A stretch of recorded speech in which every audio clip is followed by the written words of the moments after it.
नमस्कार, देशोन्नती संपादकीयमध्ये मी ऐश्वर्या शिंदे आपलं स्वागत करते।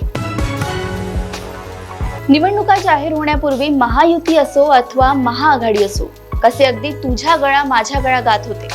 आपापल्या आघाडीत युतीत हे सगळे पक्ष अगदी दुधात साखर विरघळावी तसे विरघळल्यासारखे वाटत होते।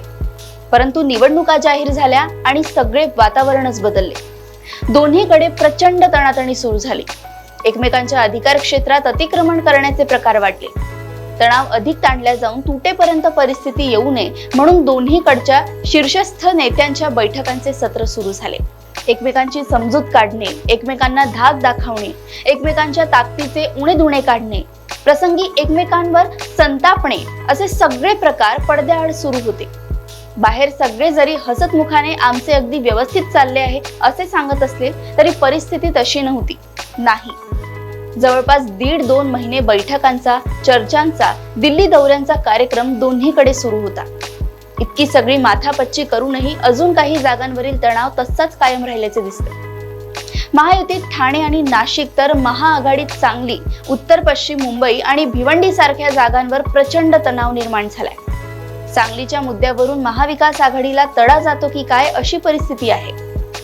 सांगलीतील स्थानिक काँग्रेस नेते कोणत्याही परिस्थितीत ही जागा लढवायचीच या मुद्द्यावर ठाम आहे। तर दुसरीकडे आता जागा वाटपाची बोलणी संपली आहे असे ठाकरे गटाने स्पष्टपणे सांगितलंय। महायुतीत ठाणे आणि नाशिकचा पेच सोडवणे चाणक्यांनाही जमले नाही। त्यातच काही ठिकाणी शिंदेंना भाजपच्या दबावामुळे आपले उमेदवार बदलावे लागले, त्याच्या तीव्र प्रतिक्रिया त्यांच्या पक्षात उमटत आहे। तिन्ही पक्षातील दुसऱ्या-तिसऱ्या फळीतील नेते एकमेकांवर टीका करत आहेत। एकूण काय तर नाशिक, ठाणे, सांगली सारख्या जागांनी युती आणि आघाडीच्या दुधात मिठाचा खडा टाकल्यासारखे दिसतंय।